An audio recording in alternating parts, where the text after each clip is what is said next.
Hello again, and welcome to this interview in this series that is all about empowering a league of extraordinary mothers on how to rekindle that fire in your belly, step into life with more clarity, purpose, and excitement. We all need more excitement. Today we have with us Jody Carrington, and I am so excited about this conversation.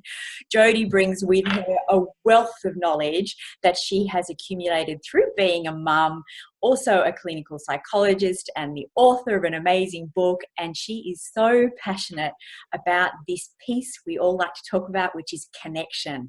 So Jody, thank you so much for being with us today. This is just going to be a phenomenal conversation, I know.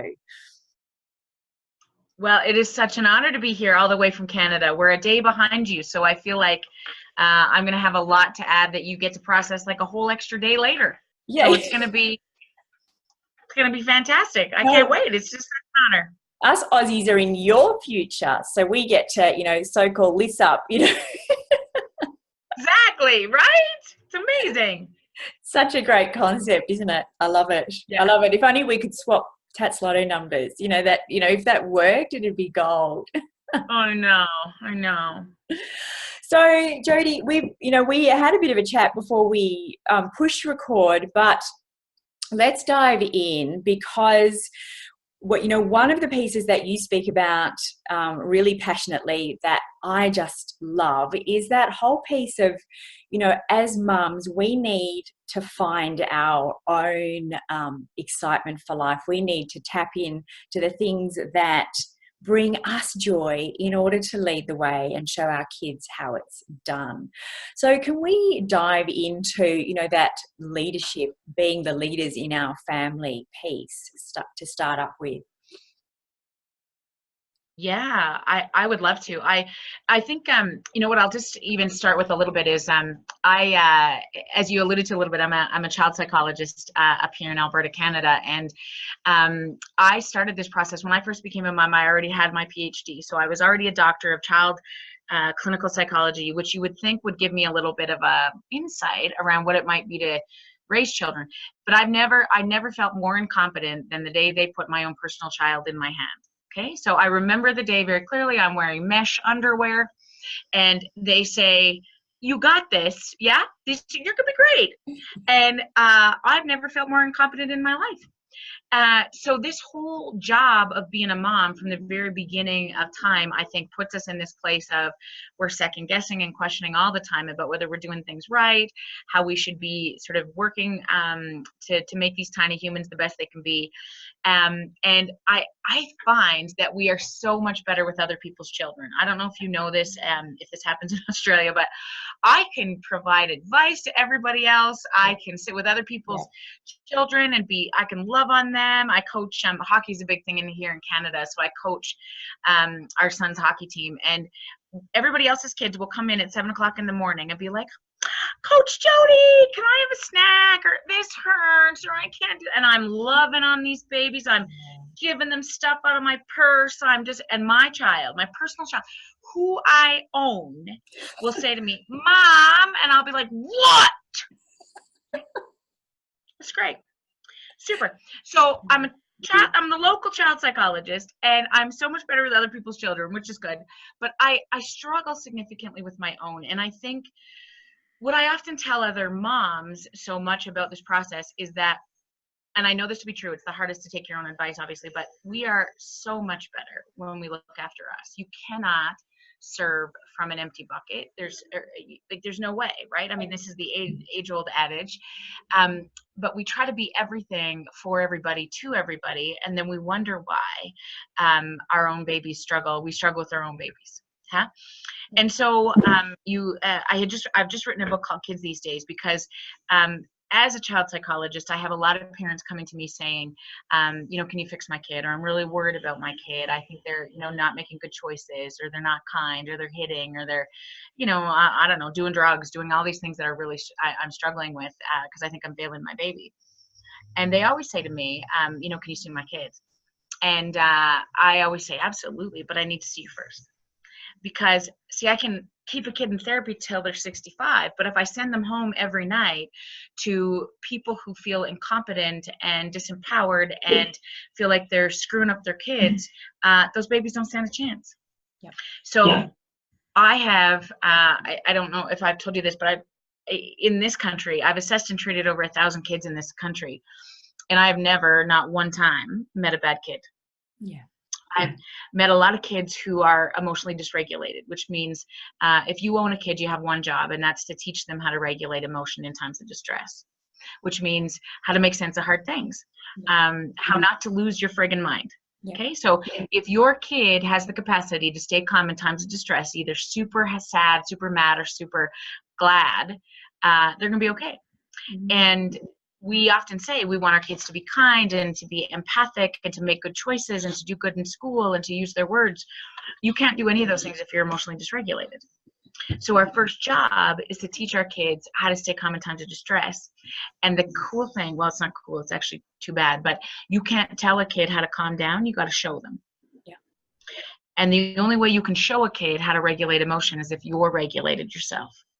So in my practice as a child psychologist, it's actually the adults in the world of children who become the most important people on the planet to me. Yeah. Yeah. So how, I do vision building workshops with mums, working out who we want to be in the world. And one word that comes up repeatedly is calm. We want to be calm. And, I know that I used to call myself, back in the days, I was a single mum to 4 kids under 8, started off, and then I did that for 7-8 years.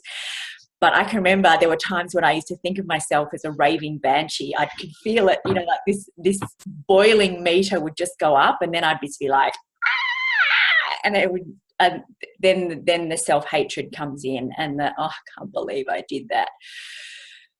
So let's look at that piece. How do we get from knowing that we don't want to go into that place to making sure that we can kind of regulate that? Yeah. I think that, and it's so common, right? Like, and so here's the thing, what I think matters the most, a couple of things. I'll give you some data on, there's one parenting program that originated out of the US that I love a lot. It's called the Circle of Security, and it talks a lot about how when we regulate our kids, we do our very best to catch them when they're dysregulated and then to be their biggest cheerleader when they need us to delight in them. And which means basically what I want to do is help them regulate in times of distress, how to stay calm. And when I do that, the best is when I'm calm. Yeah.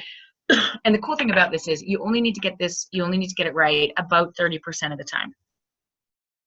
Isn't that cool? You can screw this up 70% of the time and still you could teach your kid how to regulate. Come on. We do not talk about this enough. You are not gonna get this right. You're not gonna get this right all the time. You are gonna have great days. Excuse me for a second. You're gonna have great days and you're gonna have awful days. And I think that whole piece about cutting ourselves some slack matters so much. Hey, here's the cool thing: 30% of the time, and the data is pretty phenomenal on this stuff, which means there will be multiple times that we will be too tired, too exhausted. We'll be single parenting, or we will have our own stuff on our plate, our jobs, our parents are ill, we're ill, where we're not going to be able to stay regulated. And so that's the first thing I'd love your listeners to know without a doubt, is that you are doing beautiful. You are doing beautifully. I want you to focus on the times that you are knocking this out of the park, and I promise they are way more than you give yourself credit for. Because here's the thing I want to remind you of, is that it is the job of children to lose their mind. The only way you learn how to regulate emotion is if you are dysregulated first.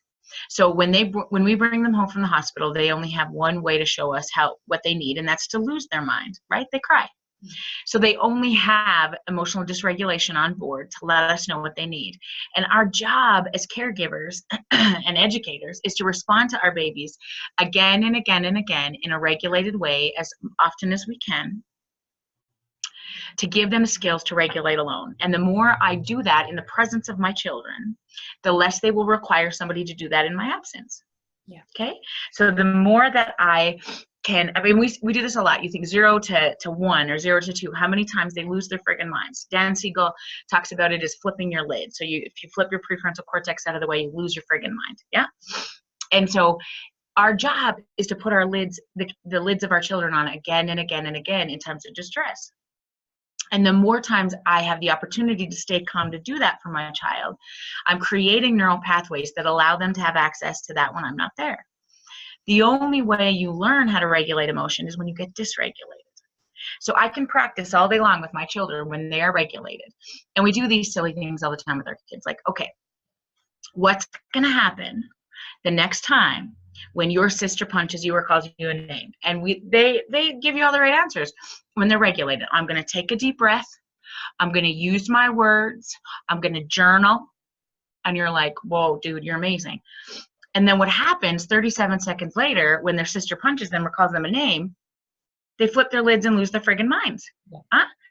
Because when they're calm, they have all the skill. When they're dysregulated, they need those of us who decided it was a good idea to have children to be in their corner to assist them in regulating emotion. Yeah. The more times I do that, I create neural pathways to teach our babies how to have access to that when we're not there. Mm. So here's the deal. If my lid is flipped, I have no access to the skills I know, the things I do to help my kids regulate emotion. All I have on board is fight and flight. Mm. And I can't teach my baby how to regulate emotion the way that I want him or her to do when they grow up if I'm dysregulated myself. Yeah. So much of that comes back to this idea of how do I stay regulated? And I think that, you have such a great question there. What are some things that are helpful? And I think here's the hard part about it. None of them are a surprise. None of them are, there's no secret sauce to this deal. Yeah. But I'll tell you a few things that I think really matter is we had talked a little bit before we started this whole place of joy. And we talk a lot about this. There's a U.S. I'm sure you're familiar with her, Brene Brown, author. She's written a book called Daring Greatly and Braving the Wilderness and a number of other amazing things. And she talks a lot about this idea of it's all about this sense of connection. And when I give you, rarely does a response make something better. What makes something better is connection. Yeah. And when I'm in the capacity to have joy, there is no more vulnerable emotion on the planet than joy. So when I ask people, where are you at your most vulnerable? They say things like, well, it's probably when I'm scared or in pain. It's not true. It's joy. And when you're belly laughing with your babies, you are at the will of the world. When you are dancing in the kitchen, all the bad things in the world can happen to you, but you're not prepping for them. And so often when we leave each other to our own devices, we dress rehearse tragedy. We prepare for all the bad stuff because we've been raised in a generation that has said, be humble, don't brag, don't be prepared for all the good stuff. You need to be ready for the bad stuff. So if we even allow ourselves to sink into some things like, I think I'm doing this all right. I'm a pretty good mom. Or, the kids are healthy. I love my partner. I'm pretty. We usually in the next sentence go like, somebody's going to die. Somebody is going to die. Just wait for it. It's going to happen. Yeah. Because we think if we prep for it, then we'll be ready for it. But the hard part about it is that you can't hold two emotions at one time. You can have mixed emotions, but you cannot hold two emotions at one time. So when you're prepping for all the bad stuff to happen, what you're missing is the joy. Yeah. So it's this idea in this whole exhausting game of mothering and parenting. How do we carve out those opportunities to make joy a choice? And, I have sat in this office in front of some very, very sad people who buried their children, people who have lost marriages after 30 years, people who are stage 4 diagnoses. And I would say the same thing to them as I would say to you. It becomes a choice. Yeah. No matter where you're at, how do I focus on, even if for a few moments a day, the things that I have that that I'm doing well, that keep me in the game, that I'm blessed to be a part of. And it becomes a choice. And it's particularly difficult in this world of parenting when there's so much expectation on our plates. Hey. Absolutely.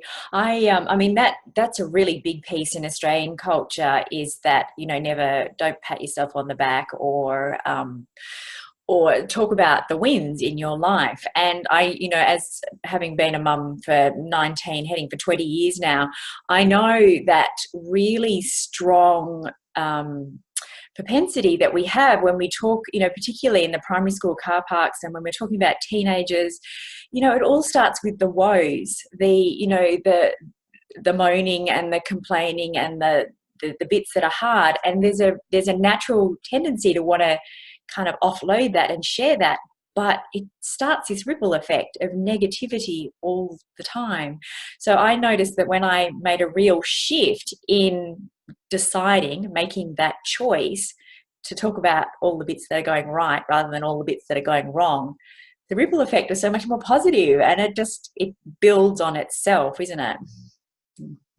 Yeah, it's so true. And I think there's this I talk a lot about, when I do some leadership work, this idea around, like, if you sit with the winners, the conversation is different. Yeah. And there's so much I think propensity. Here's the other thing that's true, is that misery loves miserable company. So if we're feeling really awful about how we are doing as a mom, we don't want to be around the ones that are like, this, I love it, I am so good. There's a big difference, I think, about faking it and being able to talk about that it is hard sometimes, right? And really leaning into this piece that, no, like, this isn't an easy job. Nobody's doing this right.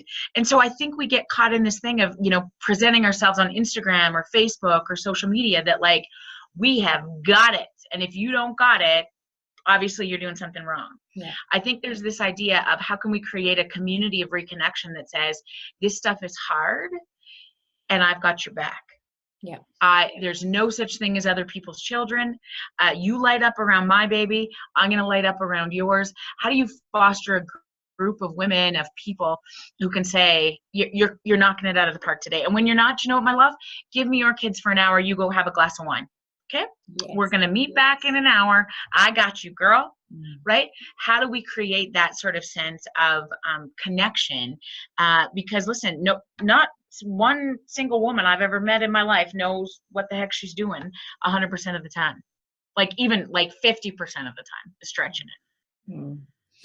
Yeah, I love that idea. That it takes a village to raise a child. That whole idea is it's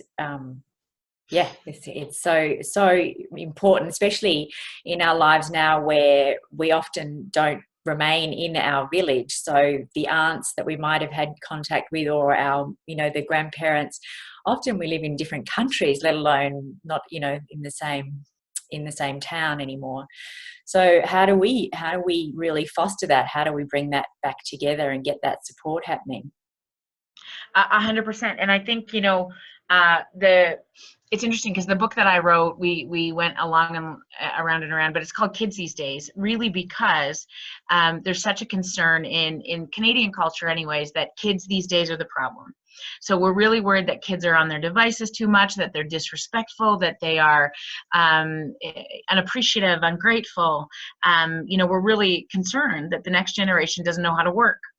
And what I often talk about is kids these days have the same hopes and dreams that we did. They have, every generation that comes before the next generation is kind of concerned about the kids these days. Yeah. And I don't know that, in fact, I've never met a bad kid. I think that every kid has the same beautiful potential as the next. But the issue, I think, these days that we face more than anything is this idea of disconnect. We've never been more disconnected than we have in the history of the world. And we're under this false pretense of connection, because I can text, my husband's in the US today. He flew down there for meetings. I can text him right now and be connected to him. Right? We can FaceTime. I can sit down. You and I are connecting, and we're in completely different parts of the globe. Yeah. So we are under this false pretense that we are more connected.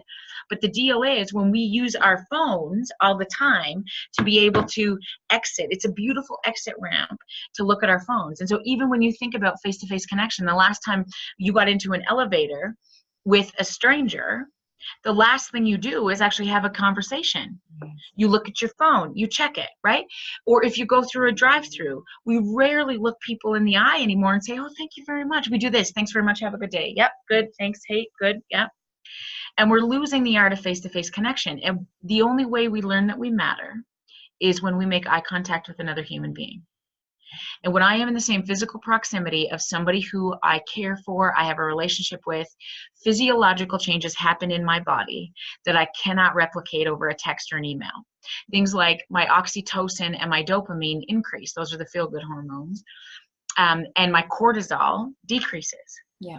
That can't be replicated on a phone. It can't be replicated. So at the end of the day, if I am exhausted and I feel like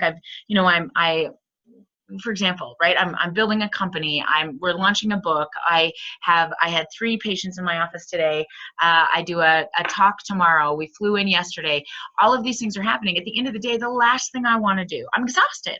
Yeah. The last thing I want to do is have a hard conversation with my husband. I don't want to sit down and be like, okay, who's taking who to practice and what's going on with taxes? I would much rather watch Netflix.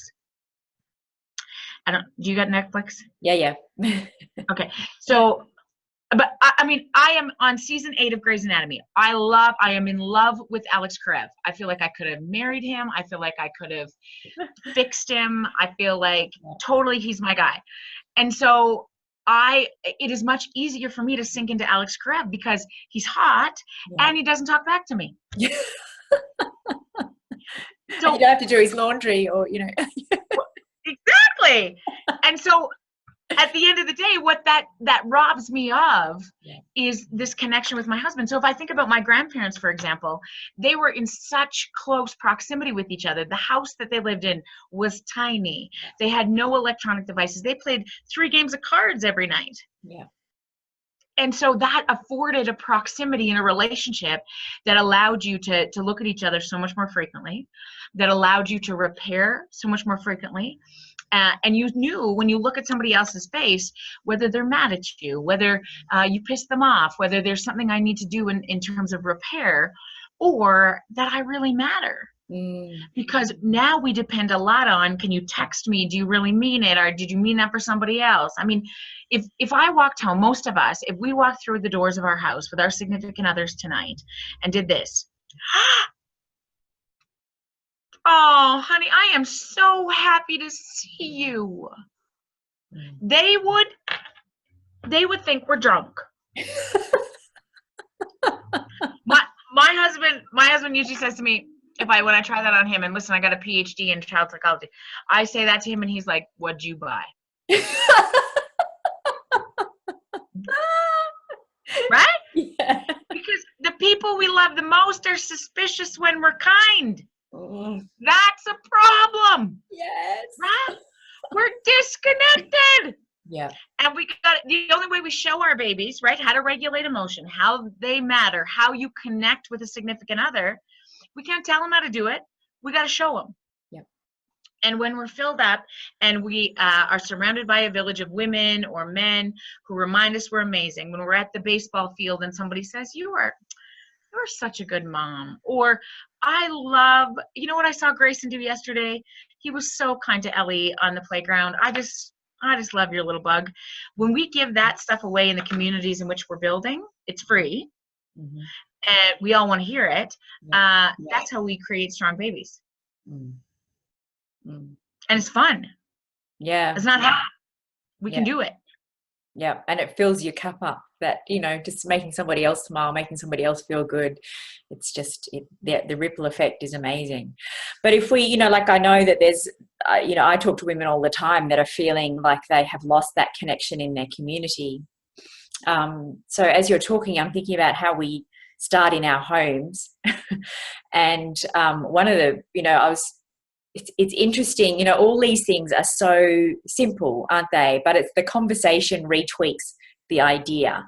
And, last year we used to play board games every weeknight with my youngest son, who's now 11. And it was so much fun. And then I've just realized over the summer, we're just coming out of, we're going into autumn now, so we're in the opposite season to you.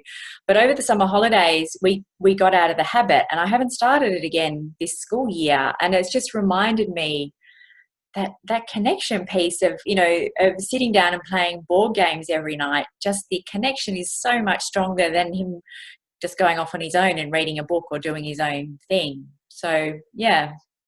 Yeah, it is so crazy. Like, and I say this all the time, our children. So my husband also travels a lot for work, and I'm away a lot now, speaking often. And it's interesting because we feel guilty as parents. So when we come back together, when we plan times with them, we want it to be big and important. Like, okay, we are going to go away, and we're going to, like, let's go to Florida. We'll go to Disney. Like, all they want to do you know what they love? Their favorite thing to do is to go on a road trip. Yeah. Because the car offers us a physical proximity. We're together, we sing, we're playing games. They love staying in a hotel room so there's three of us. Our twins are 6 and our oldest is 8. He'll be 9 in August. Yeah. The boys are super chill, like their dad. They're regulated and awesome. When I got pregnant with twins, I said to Jesus, you better make one a girl because I need one to balance it out here. And you know what he said to me? You want her? You got her. Mm-hmm. And I have never in my life met a tiny human who can make me lose my personal mind like my own daughter. Okay? So when we are all together, I get so many opportunities to teach her how to regulate because she's so dysregulated all the time. She's like the gift that keeps on giving, She looks just like me. She sounds like, people say this to me all the time. What did you think you were going to get? Yeah. Karma is what I got. Karma. I so relate. I so know what you're talking about. Yeah. But those are the things that they'll remember. Those are the times, when you're sorting out like World War IV on the side of a pool because somebody shoved somebody else and now we don't want this kind of pizza. That's the deal. That's where they learn their most important lessons, when they're dysregulated and you're together enough to be able to say, okay, let's step through this together again and again and again. Yeah. This peace, love, and harmony stuff is cool. But the lessons, the memories really come in the dysregulation. And so when we can remind ourselves of that, and, it helps to be in a relationship where either you have a village or a partner who can sort of be like, you are doing this. This is good. We're good. Let's just get through. Okay, 2 more hours and it's bedtime. Come on. Hang on. How can we sort of do that with each other to be able to sort of stay in the game the best that we can with these babies of ours? And the payoff is phenomenal when you're filled up, and it's in the trenches that when we have each other's backs, it makes it so much easier. Yeah. I think one piece that I'd love to talk to you a little bit more about is, looking at that. I've got 2 boys and 2 girls. One of my girls has heard her whole life, mini mummy, you're so like mummy. And she is the new and improved version, I call her.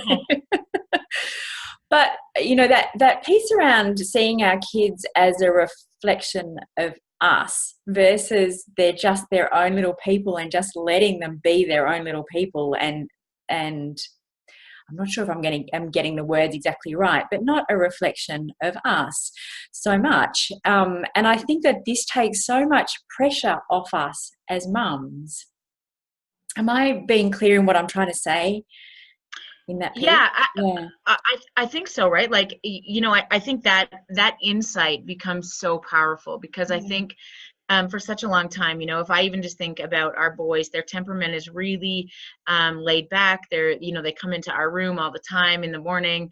Good morning, Mom. Can we have a snuggle? And Olivia will come in the room like, hey, how come nobody told me you were up? And I love that she's saucy. I love that she has a mind of her own. This is what I wanted in a little girl. Yeah. But the the deal is I project myself on her all the time. And so as a little girl, I was often told I'm too much, I'm too loud, so I don't want her to experience that. So I am harder on her than I am the boys. Yeah. And I'm very much aware of that because I try to counterbalance it. But all three of them, I mean, two of my kids were born on the same day. They all have a very different mom. Right? Like I show up very differently for all three of them, right? And part of the cool thing about it is just really recognizing that they do need different pieces of you, and they are becoming their own little humans. And often the things that tick us off the most about them are because they're most like us. Yeah. And we start to then worry that they're going to have to go through the trials and tribulations that we did and that we experienced. And so much of that is like, all right, how do we get in their corner so that they're even more prepared than we were? Yeah, absolutely. It's, because my three older ones are all, just hitting adulthood now. It is such an interesting journey. I keep, I remember when they were tiny, I keep thinking it's going to get easier when I'm not doing nappies, when I'm not doing this, but each bit comes with each bit comes with its challenges. And as we said right at the beginning, maybe even before we press record, there's no rule book where and that's where that village piece comes in, doesn't it? Where we can support each other as mums and keep these conversations going and supportive. Totally. And I think, I heard this not very long ago, and it just really struck my soul. Like the days are long, but the years are short. Yeah. And I think that if we create this sense, and, people even say to me, if our viewers are in a small town, or if there's not a lot of opportunities to sort of surround yourself with a village, the cool thing now is that, the beauty of this type of connection, or being able to find groups of women who speak the same way or feel the same way about things. There's podcasts all the time, and there's books, and there's, these online connection places, summits, parenting summits, that really allow you to sort of sink into some of these things and be surrounded by people to the best that you can, sort of giving you that sense of like, you got it. Yeah. Right. There's hope. There's connection in this whole process. You're not alone in this way of doing things. And, really focusing on surrounding yourself with the people who remind you you're amazing. Right. Yeah. Not find all the things that you're not, that you should be doing differently or well, because this job, it is a tough one. Yeah. I'd love to talk into that.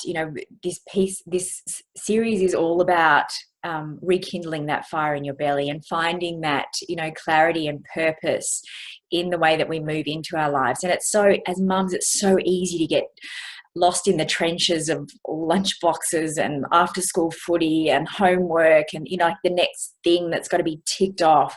And it's really hard to, kind of lift yourself up and feel excited about going into your day when those things are all on your checklist. So how do we kind of take that spotlight off the kids and all our focus off the kids and put it on ourselves to fill ourselves up and, find that excitement for life and, the role of motherhood? Yeah. Whew. That's a big question. Yeah.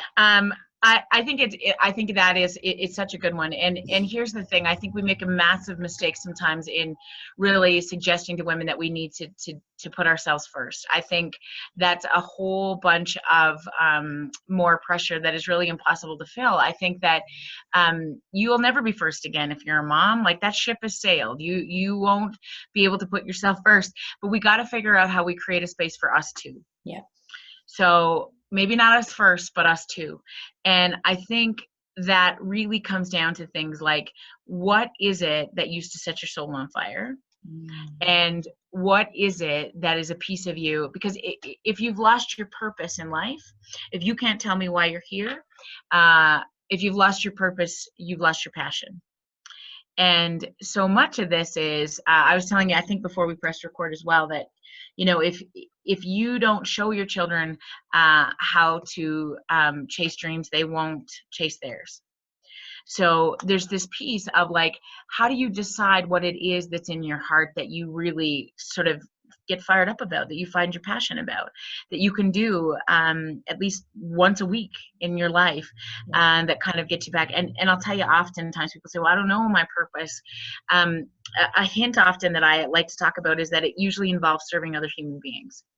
And so a goal is to be fit. A goal is to be able to be a CrossFitter. A goal is to be able to, finish a degree in nursing. Those are goals. Yeah. Your purpose usually involves, you weren't on this earth to be the fittest CrossFitter, but your goal, it can be any of those things. It's beautiful, but your purpose often involves serving other people. So is it because you're going to set a legacy for your children? Is it because you want to step into women in your community? Is it because you want to show, you want to just give off joy so that people around you understand what it's like? Is your purpose in life to give compliments to everybody you see in your community 3 times a week? Deciding on whatever that purpose is really ignites a passion. And I mean, I often say this to people. I feel so blessed to have this platform because there's not a day rarely do I have to set an alarm. I cannot wait to step into this life. Like it is just, there's a lot of shit going on, but so much of it I love. Yeah. And I think that's the piece, right? Like when you find your purpose, you feel it. You want to be around people who have a passion for life and who can step into things and make magic happen. You find the light bringers and suck up their light until you figure out what yours is. Yep. Oh, I love that. I love that. I've never really kind of differentiated. I mean, I know the difference in my head, but to articulate it, that difference between goal and purpose is, that's fantastic. That's fantastic. Yeah. So your goal, your purpose, Jody? Oh, my purpose is to reconnect the community. So we call it a reconnection revolution.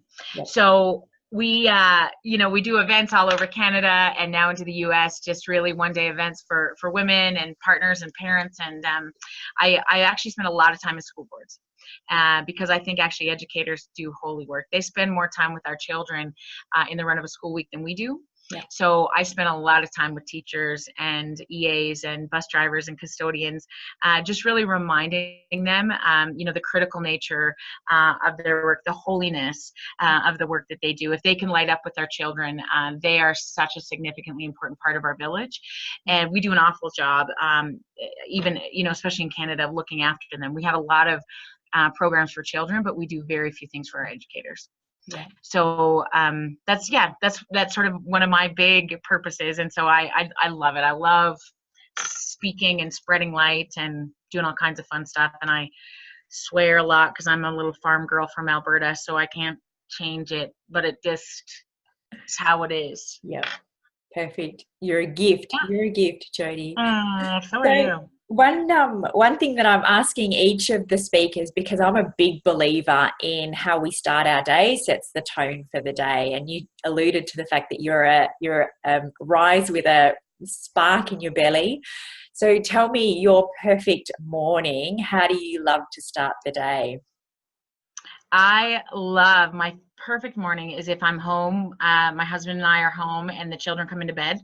Yep. Always the 3 of them, so there's usually a big pile of children, and I always need to start with a coffee, and my favorite thing to do is to get a run in, and I need to be clear about this. A run for most people looks athletic.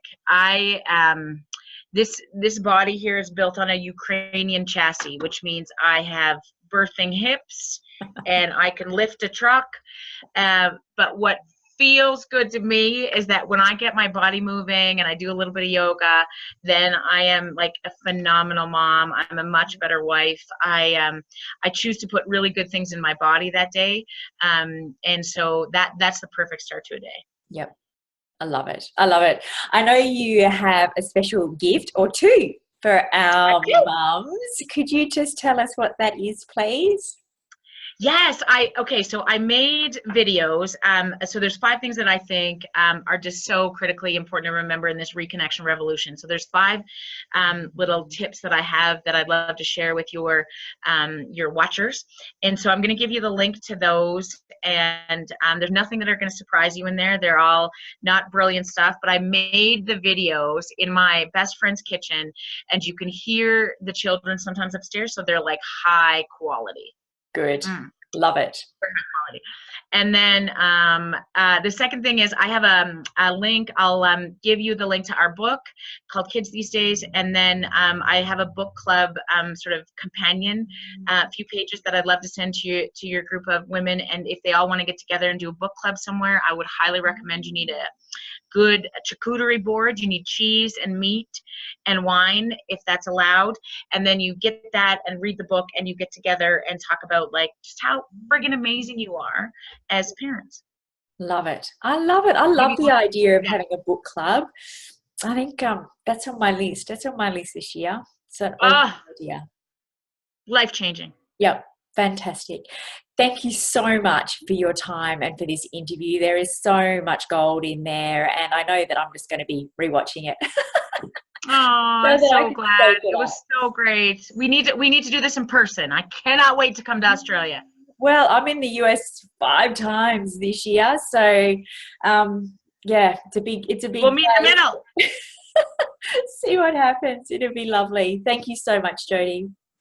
Yes, thank you. Take care. Bye for now. Bye-bye.